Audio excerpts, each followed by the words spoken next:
our biggest problem is on this OPSP is the 7% of the market.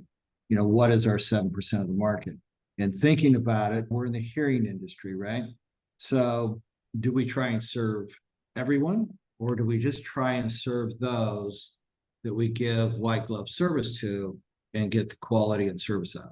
I mean, how do we differentiate that? Because we're not going to turn anybody away. So as an example, when I told you I have 57,000 companies, I know who those 57,000 are.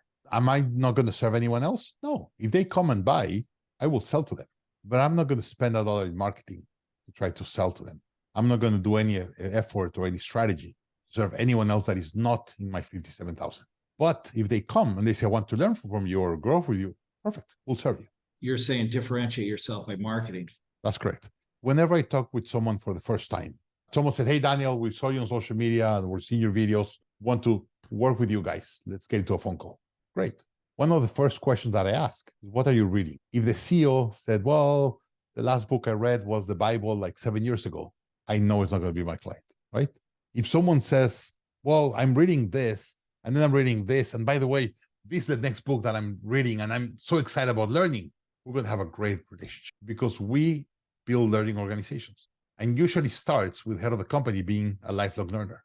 If the head of the company is not a lifelong learner, it's impossible for me to drive a learning organization. So that's my 7%. As an example, there's 3 types of entrepreneurs. Mountain climbers, that they want to grow, they want to scale. The second type is what they call freedom fighters, and they want freedom. They want a business that is easy, operatable, that gives them the food and the revenue they want and be able to have freedom in their life and take 2 months vacation on the rest. And the third one is what we call craftspeople, or the ones that want mastery. At the Growth Institute, who do we serve? Mountain climbers. That's our main thing, right? Second one is freedom fighters. We don't serve the craftspeople. Tell me what course that we have about a great product, quality. We have no course on that. We have a lot of courses on how to grow, and we have a lot of courses on how to reduce drama to allow you to have more freedom, not in craftspeople.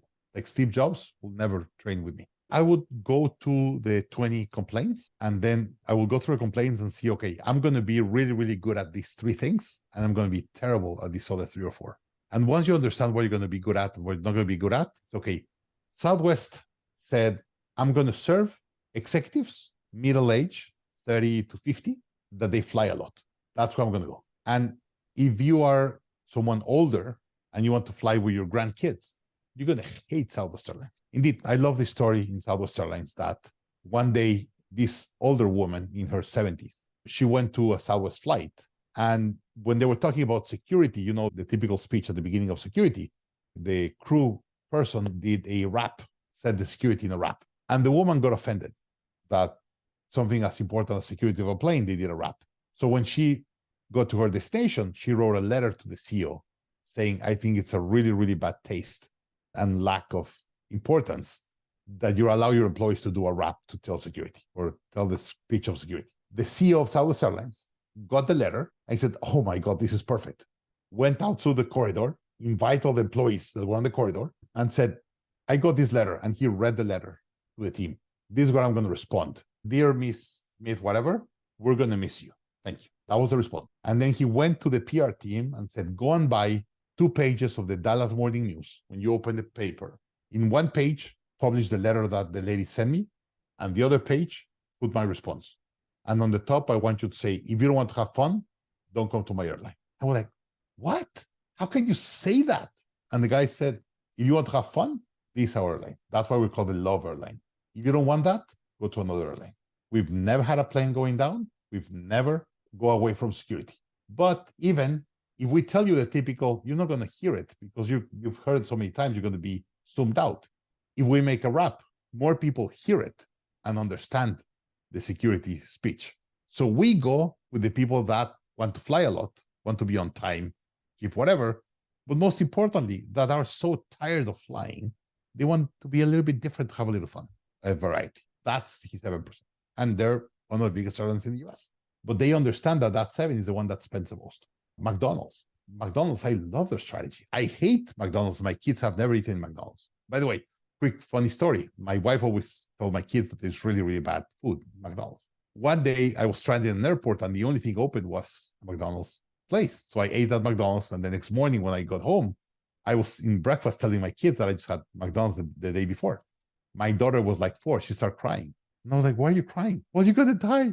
Like, what do you mean I'm going to die? Well, if you eat McDonald's, you're going to die. Like, that's how much my wife has told them that is not good food.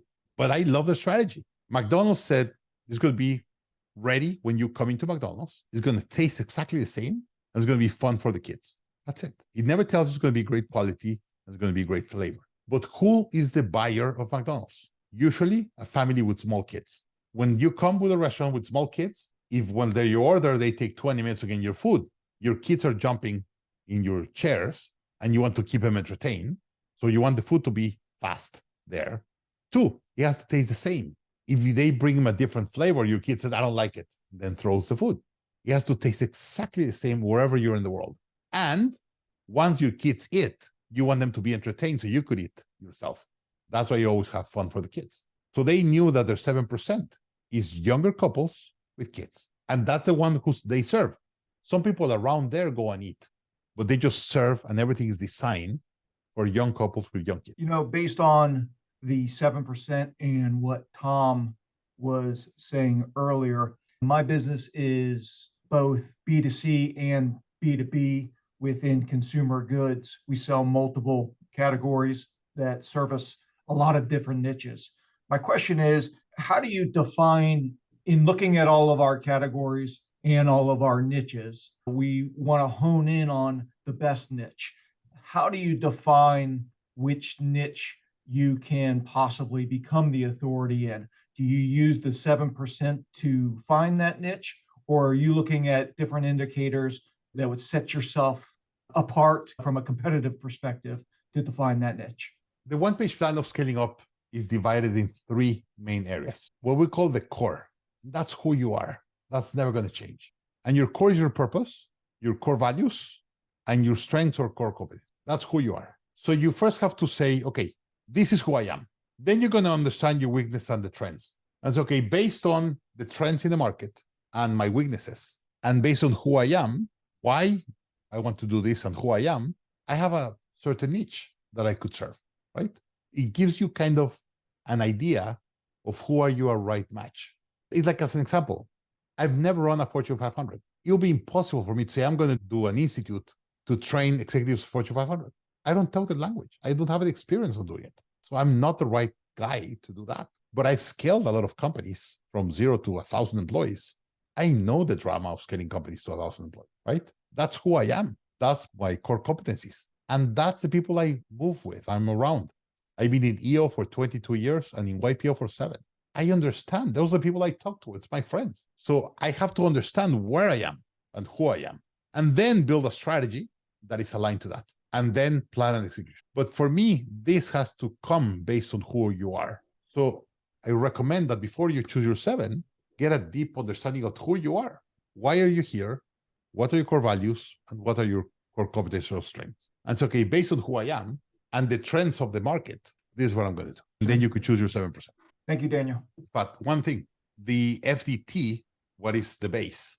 Strengths, weaknesses, and trends. We said that typical SWOT gives you myopia, because when I ask you for the threat, you give me something that is happening today. On a trend, you tell me something in the future. So I want to understand my FDT, my strengths, weakness, and trends. And based on that and who I am and my why, then I'm able to build my strategy and build where I want to be or where do I want to compete. Thank you, Ivan. There's a column 6 called the theme. And for you to put a theme, usually your priority number 1 of the quarter, you put a theme around it. This is how you're naming your strategy of the quarter. So I would use this format. And in the class of scaling up, that if all of you guys are MBD All Access, you have access to scaling up, I would go and see when Vern talks about the theme and said, you first have to tell them what's the goal, what's the objective that you want to accomplish. Then what theme name, what's the name of the theme? And if you're going to celebrate it, the reward, what's the target, what's the number, and what's the deadline? This is what I would use for naming it. So I will go to the course, or I will go to the book, and I will go into the chapter that he talks about the theme and go through that. Really powerful. And by the way, one more thing that happened in Harvard that I did not disclose. One of the coaches has been a coach for over 10 years, and he gave us some data. He said, hey, every client that I've served, I tried to understand what I did with the client and blah, blah, and just kind of made some analysis of his client. He said there were two things that kind of made a big difference in everyone that I implemented scaling up. The first one was the BHAG. They have a very, very, very clear long-term why, and they're aligned for many years doing the same. And for me, that was a given. That was really, really a given because I've known that the BHAG is super important and I always put a BHAG, and the clarity on the BHAG is a big impact. But the one that I was not clear, and that's why we put it here as naming, is the theme. They said the companies that have grown the most, and he gave us some data, was the ones that put a quarterly theme or used the themes consistently and aggressively. And this was a surprise for me. Why? The theme is the most attacked or complained part of the one-page plan because it takes a lot of effort to write the theme. And people say, no, we have the priorities. The people are going to know what the priorities are. They're going to focus on the priorities. Once you name the priority and you put a theme around it, you put some fun around it, it just changes the focus of the team and makes it more powerful. That's why yesterday, when Vern came here, one of the questions was, how are we going to name our 3 to 5 year plan, our 2026 plan? And we had a name for the plan. So my question to you, or my challenge, is use the theme and use that process or system to name your overall strategy, but then use it to name your quarters and your priorities on the quarter. And the more that you keep doing that, the stronger. One of the best I've seen, Brian Scudamore, 1-800 Got Junk. Brian puts his yearly theme, and he tells me the story in April. And the theme was Shave the Boss. And I was like, what do you mean shave the boss? He said, yeah, I did 36 million last year. I want to do 50 million this year. And when I told my team, we need to go from 36 to 50 million, they were like, no, that's impossible. 30% growth, it's going to be very difficult, blah, blah. And everyone started complaining. And I said, but the theme is shave the boss. And here's what's going to happen. Here's the reward. If you get to 50 million, I'm going to come to the office with a shave. You're going to shave my head. You're just going to keep on the back a 50 with hair, and you're going to paint it in blue. And I'm going to have to be with a 50 in my back for a month, painted in blue, and everything else is going to be shaved. And everyone's like, we're going to shave the boss. They forgot about the 50 million. It was all about shaving the boss. And when they got a new client or they open a new operation or whatever, as a game, they got a picture of a bald guy.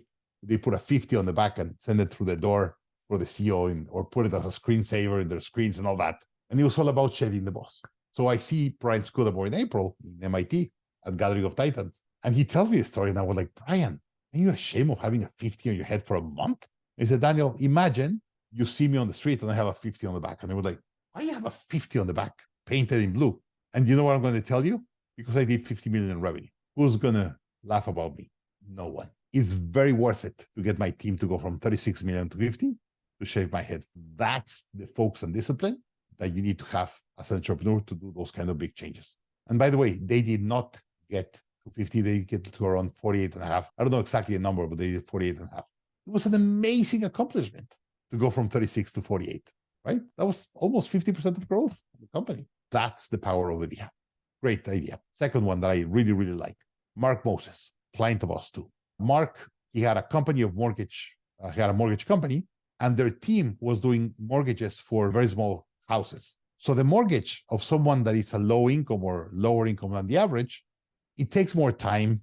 It's more problems. They usually don't have really good credit score and the rest. And the commissions are very small.